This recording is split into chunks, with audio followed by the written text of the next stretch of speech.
Hello, I'm Lisa Burkhardt Worley, and welcome to Pop Talk, the show where you never know what topics might pop up.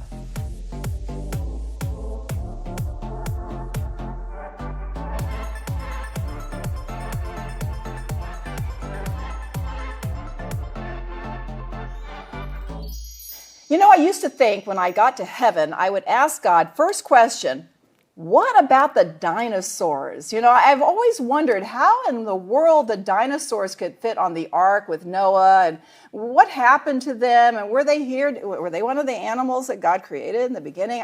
I don't know. I have all these questions. I probably won't be able to say that. When I see God, it's going to be probably this awestruck thing. But we're going to talk to a woman today who's going to tell us about the dinosaurs, not only about them, but she's also going to talk about creation versus science. You know, there's a little bit of a battle there. And so does it all match up? And we're going to find out some of those answers today. But first, I want to introduce our Pop Talk co-host. To my immediate right, Rosemary LeGrand. Hello, everyone. And to my far right, Dr. Lynette Sim. Hello. Well, today's guest is Dr. Janet Kellogg Ray. She wrote a book called Baby Dinosaurs in the Ark, The Bible and Modern Science and the Trouble of Making It All Fit.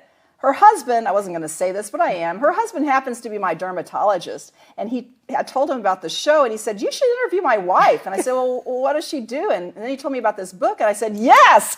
You know, this is a great topic because I think a lot of us are curious about this. Well, Dr. Ray is an adjunct clinical assistant professor at the University of North Texas in the Department of Biological Sciences, and she holds a PhD in curriculum and instruction from the University of North Texas. So we're so glad to have you on the show, Dr. Ray, and I'm going to confess right now that biology was my worst subject in both high school and college. I thought it was in high school because I had a crush on a boy in the class, but you know, as it turned out, I'm just not good at biology. Okay, so I admire you a lot. I admire anyone who has this aptitude towards science, and so. But you say you're a biology teacher who does not believe in science. How does that work? Well, that's exactly right. I am a biology teacher and I don't believe in science. And I usually announce that on the first day of every semester. And I get a lot of quizzical looks like, is it too late to transfer out of this class? My professor doesn't believe in science. But I will say that there are things that I believe and there are things that I accept. And actually, the things that I believe are the most important things in my life. So, for example, I believe my family loves me, but I can't prove that using the scientific method. Science doesn't speak to that. I believe in God. I believe in the resurrection of Jesus Christ.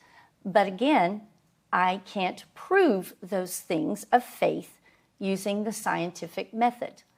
Now, on the other hand, I don't believe science, but I accept science evidence because, you know, after all, a fact is true whether I believe it or not. So I can believe that the earth is flat, but it doesn't change the fact that the earth is a sphere. And so, like I said, the things that are most important in my life are the things that I believe. But if there is demonstrable, observable evidence in science or any other field, I will accept the evidence. Yeah. So you grow up in a devout, conservative Christian home, okay? Mm-hmm. Some of those may already put an image in your mind. And you're struggling, you know, as you're growing up with science and, say, the book of Genesis. Okay, obviously, there's a lot of questions in that book as far as what we can observe in the scientific method. So what did you do to reconcile your faith with science? Well, in the tradition that I grew up in, evolution was synonymous with atheism. Mm-hmm. So in my church, in my youth group, in my family, we would have no more have discussed evolution than we would have debated the existence of Jesus. It just was a non-issue. And so I went into middle school, high school. I fell in love with science. I loved especially the animal kingdom, as we called it at the time. That's a bit outdated now. But I loved the unfolding of life that I was seeing in my biology courses. I went on to an undergraduate degree in biology at a Christian university, where we were not taught that evolution was a lie, but we just conveniently ignored the topic. And the professors would say, here it is, you need to know, read it, your biology majors. And through all of this, I had questions. Some things just did not seem to go together. What I was learning in my biology courses and what I was told in my religious training. And probably more often than not, early on, I just walled it off and just thought, if I close one eye and squint a little bit, maybe I can make the fossil record match up with the days of creation. But as the years went on and I learned more and I began to teach, it just became too much. And it began to feel intellectually dishonest to try to force modern science into ancient scriptures. It began just to feel like I was doing too many mental gymnastics in order to force this thing to happen. And so I would say, just as the breakthrough for me was finally understanding that science and faith were answering different questions regarding creation. So science answers questions of how and when, and my faith answers questions of who and why.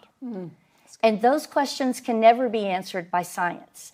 And so it was a relief to understand that science and faith were not in conflict, because they answer different questions, both important questions. And like I say, the things that I believe are the most important things in my life. So the who and the why are very important to me, but science can't answer that. And faith does not even try to answer the how and the when. So that's good. That's how I came to peace with science. And Dr. K, the word evolution is a kind of a dirty word in evangelical Christianity, but you are a believer in creative evolution. In other words, God created, but some of his creations have evolved over the years. Do you have a case? How could you put a case for that? Well, unfortunately, what most people who reject evolution know about evolution comes from anti-evolution resources. And most anti-evolution resources will equate, as I was raised, evolution with atheism. And so it's not surprising that if you were raised with the thought that evolution is equivalent to atheism, you are not going to be motivated to study what the theory of evolution actually says.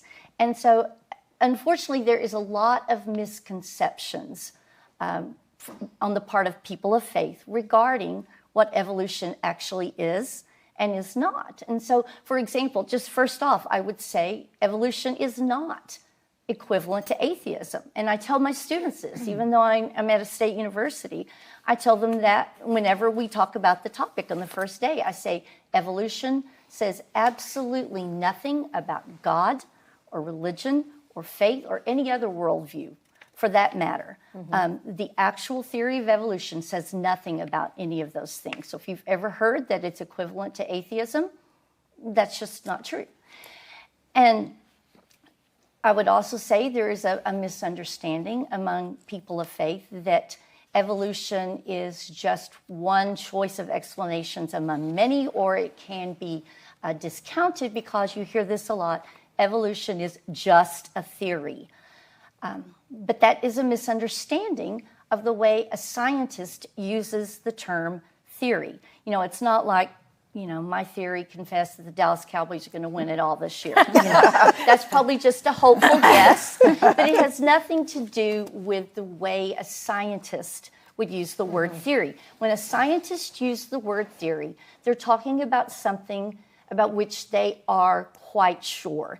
It's an idea or a concept that has been supported over decades and decades of time by multiple researchers in multiple studies. So, for example, gravitational theory is a science theory.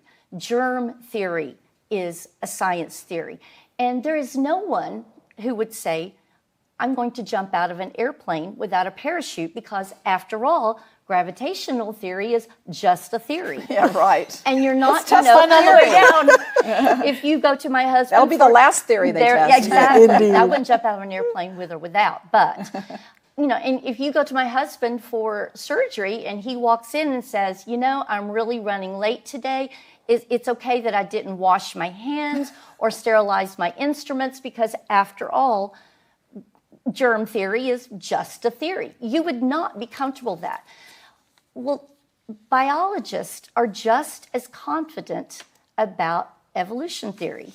In fact, modern medicine, particularly the advances that we are making in leaps and bounds in treatments and diagnoses of cancer, are completely dependent on understanding of evolution theory. Modern agricultural practices, modern genetics, modern conservation practices, all have as their foundation evolution theory. So I think that is a big misunderstanding. And then finally, I would just say there is an idea, I think, when you said it's a dirty word, that somehow a natural process, that God using a natural process to bring about creation is somehow demeaning. And I like to use the example of a child. People pray to God for the gift of a child.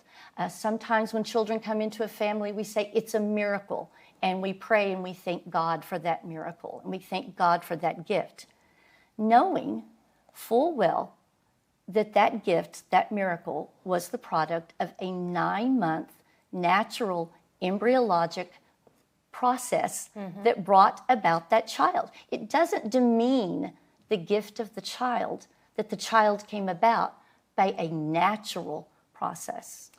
Yeah, we're not negating, and we're going to talk about design, that there's a designer. It doesn't negate that when you believe this. The designer is the one that developed it all, and the intricacies of the human body. And when I look at the animals and how they're placed in different regions and some of the things they do, and it's just mind-boggling if we ever think about that. I always wonder, how in the world can people not believe that there's a God, a creator God? I don't get that. It didn't all come together by happenstance. But we go back to the question from the beginning of the show, what about the dinosaurs? And so you wrote this book called Baby Dinosaurs on the Ark, ? And I started thinking about that, and I thought I just couldn't imagine dinosaurs on the ark, because a lot of people think it was just 40 days and 40 nights. So maybe you have a baby dinosaur on the ark. Oh, hello, baby dinosaur. But it's not just. Baby dinosaur. Hope you don't eat me. It's not just 40 days and 40 nights on the ark, though. It really was. They were on the ark until the waters receded, until they actually got into dry land. It was about a year, and so that baby dinosaur. Hello, baby dinosaur. It's like it's gonna get. Really, it's going to grow, and it just doesn't work. And so, can you talk about that, and just talk about what did you deduce from all that? Well, for me, the term "baby dinosaurs on the ark" that I used in writing the book, baby dinosaurs on the ark became a metaphor for me. Became a metaphor for all of the ways that people of faith historically, and we've done it for hundreds of years since the dawn of modern science, it became a metaphor for all of the ways we try to force fit modern science into ancient scripture. And so, for example, the sauropod dinosaurs are the largest animals to ever walk on land. In fact, here in Dallas at the Perot Museum, we have a good old Texan sauropod. It's called Alamosaurus, of course. and the Alamosaurus at the Perot takes up the majority of a very large gallery. So if you can imagine, 2 of those guys, and maybe 14, depending on which verses you're reading, of those guys being put on an ark, well, you've got a big problem very quickly. Right. So it's been suggested by some, in order to make the science fit into Genesis, well, maybe Noah put baby dinosaurs on the ark. Well, maybe they were just baby dinosaurs. And then some people said, well, no, that may not work. So maybe they were dinosaur eggs on the ark. And so that is just, one way that we try to force a retrofitting of science into an ancient scripture. And then another way we do that is sometimes we try to play with the terminology a little bit. And so people find words like a Leviathan or a behemoth in the Old Testament, and we say, oh, well, that must be what people called dinosaurs before the word dinosaur was invented. But there's one big problem with trying to force fit baby dinosaurs on the ark. And that is that the geological record, our record of rocks that we have in the geological record, 65 million years separate the death of the last dinosaur from the first humans. And so dinosaurs and humans never coexisted. And so, we get, that's part of that intellectual dishonesty that I begin to feel, that, we're trying to force fit this here, but in black and white, I can see this geological record here. Yeah. So as a Christian who is in science, do you receive a lot of opposition about this stance on creation and when it happened and God, and are you getting some pushback on this? Well, actually, I never have had that pushback from any colleagues. And I would say that is because the vast majority of people in science today, even if they are not believers, even if they are not people of faith, the vast majority of scientists practicing today understand what I talked about at the very onset, is that science and faith are answering different questions. And so there is no conflict there between being a person of science and also a person of faith, because it's generally understood, like I said, even if they're not people of faith, that we're addressing different questions here. We have different goals here. In fact, there are many world-class scientists that are devout people of faith. I can give you my rundown. Dr. Francis Collins, who just until recently was the longest head of the National Institutes of Health that we've had. He just recently retired. But Dr. Collins has been the forefront of our fight against our COVID pandemic as the director of the National Institutes of Health. Dr. Collins is a devout evangelical Christian.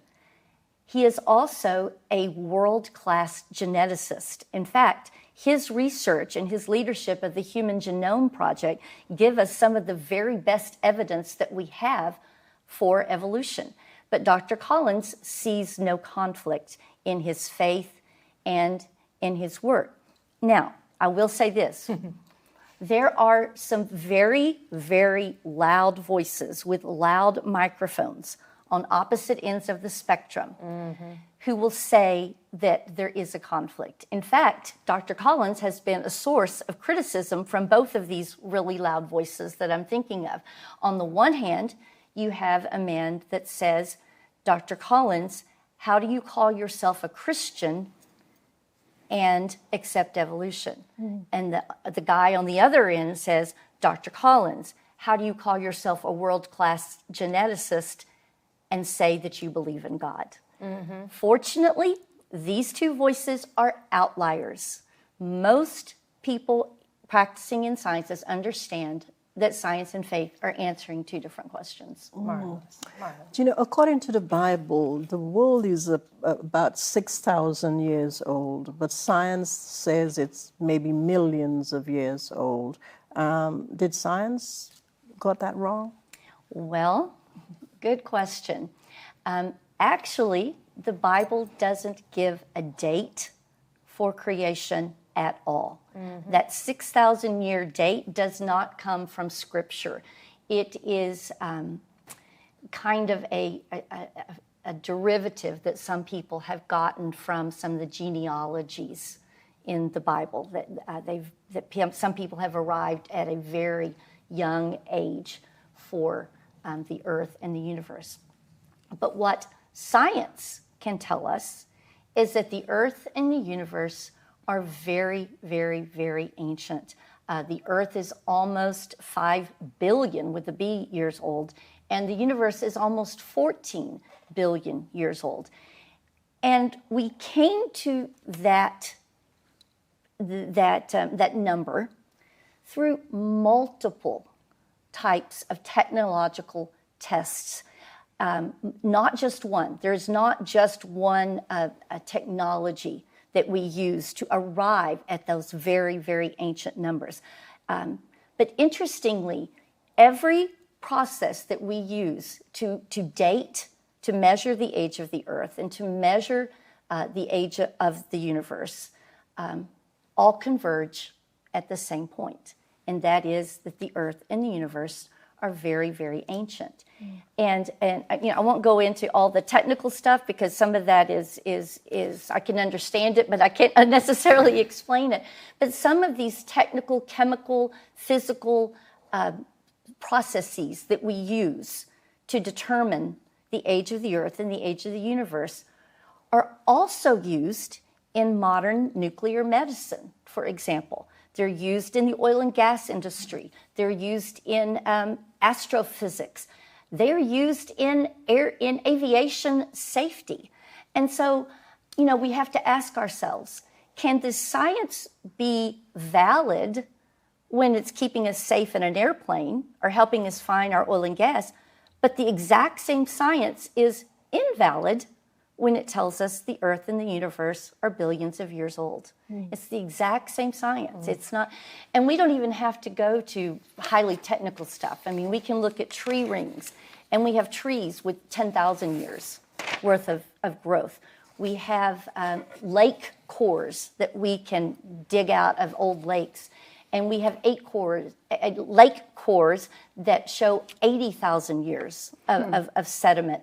If we use ice cores and dig down into some of our ice layers, we have 800,000 years. So even using just our own physical eyes to observe things, we get far beyond a 6,000-year date. So in other words, maybe God created the heavens and the earth. It's one day in God's eyes, and then 60 million years later, the next day, he created the next thing. I mean, it could have possibly happened like that. And those are questions for faith. Yes. Those are questions for theology. Yes, exactly. And then just a little bit later, then he says, I'm lonely and I just want some friends. And so he creates Adam and Eve. I don't know. These are just thoughts that, that's how I'm rationalizing it. But, okay, so I got into this debate with some atheists on Twitter once, and I was trying to make a case for, yes, intelligent design and God, the existence of God. And I just, like we talked about earlier, I just can't believe that anyone wouldn't believe that there's a creator behind all this and the intricacy of creation, and just for it all to happen as it has, it's all finely tuned. Can you just talk about a creative design and what are your thoughts about that, and can you make a case for that if you were me talking to the atheists on Twitter? Well, first of all, here's the professor coming out in me. We have to define our terms. Yes. And so when most people talk about intelligent design, they are referring to a specific model called the intelligent design model, or the intelligent design process. But the intelligent design model is generally what it's called.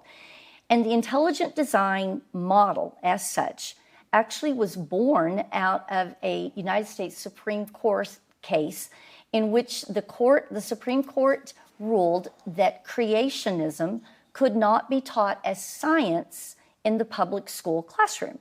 So out of that loss in the Supreme Court, The creationists who were arguing for this reorganized, rebooted, and out of that came what is known as the intelligent design movement or the intelligent design model. And what this model says is that life on Earth is so complex that there are structures like the human eye that's so complex, and there are processes in life that are so complex, they couldn't have possibly come about by natural means. And so the intelligent design model says there has to have been a designer. Interestingly, the model never names the designer, but it's always understood to be the God of the Bible. So the intelligent design model says that these processes, these structures are too complex. There had to have been a designer that stepped in and basically micromanaged the development of these things. And so the problem with that model is that time and time and time and time and time again, we have found precursor structures that have been used to build more complex structures, or precursor processes in related organisms that are precursors to some of these more complex processes that we see, like the human immune system and things like that, or the human blood clotting system. We've found and identified in other animals processes that aren't as complex.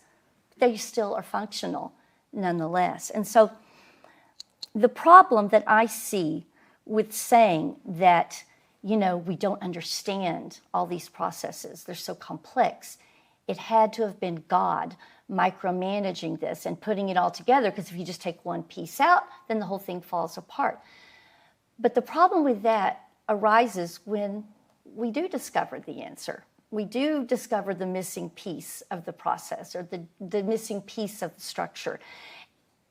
And sometimes this is called, trying to shove God into the gaps of our knowledge. And so if we try to say, well, we don't know the answer, it must be God, well, then what happens when we find the answer? Do you just kick God to the curb? Well, a person of faith is not going to want to do that. And then we also have a problem with, for example, the human DNA. If you look at human DNA is filled with broken genes, And for example, humans have a gene for egg yolk production, but humans don't lay eggs. But we have a broken gene that's broken in the same way. So you just have to ask yourself, why would it be designed this way? But back to your statement. I know, give us for all of our evangelicals watching us right now, we need... But back to your statement. Yes. When I said we need to define our terms. As a person of faith, I believe that there is a wisdom, there is a logos, there is an intelligence, there is a design, if you will, that sustains and supports all of creation. But I don't believe that requires a micromanaging of each step along the way. Well, that is fascinating, and I'm sure it gives people a lot of food for thought. We're just so glad you've joined us on Pop Talk, and if you want to find Dr. Ray, you can email her at Janet K. Ray, Ray, R-A-Y, @gmail.com. And of course, we hope that you reach out to us here at Pearls of Promise Ministries. You can always do that. You can email us at info@pearlsofpromiseministries.com. We are on social media, Facebook, Twitter, at Pop Talk Media, and on Instagram at pop_ministries. And thanks to all of our 9 television platforms, that includes Paula White's Life Network for Women, Faith Unveiled Network, King Television, and CTN Tallahassee. And always, we're grateful for our production company, Grace Point Media. For all of your media needs, go to gracepoint.media. That is Pop Talk for today. We're just ordinary girls. Who God's turning into pearls. Have a great day.